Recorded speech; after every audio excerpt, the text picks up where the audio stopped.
Әлеуметтік желілерде әнші Гүлнұр Оразымбетованың тойда өнер көрсетіп жатқан видеосы тарап кетті. Бейнежазбаны өнер иесінің өзі Instagram парақшасында жариялап, думанды шараның Ақтөбеде өткенін жазып қойған. Қазіргі таңда санитар дәрігерлер дүбірлі тойдың қашан ұйымдастырылғанын тексеріп жатыр.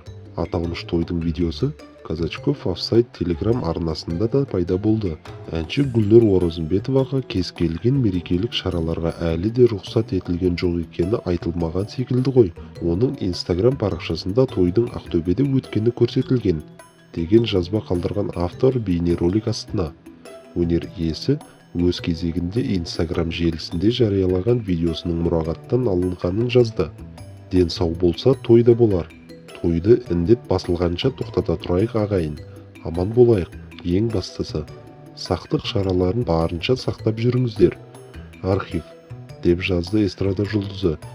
Бейнежазба бірқатар желі қолданушылардың арасында түсінбестік тудырды. Көпшілік өнер иесінің карантин талаптарына қайшы келіп отырғанына шүйлігіп шыққан.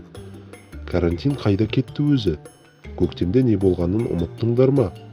Тойлар жалғаса берсе, соңғы жақсылыққа апармасы анық, деп өз наразылығын білдірді жұртшылық.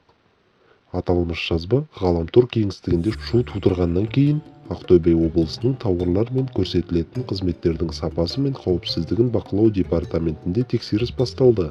Бұл жағдайға қатысты нақты ақпаратты әзірге бере алмаймыз. Қазіргі таңда мерекелік шараның қайда және қашан өткені анықталып жатыр, деп мәлімдеді департаменттің баспасөз қызметі.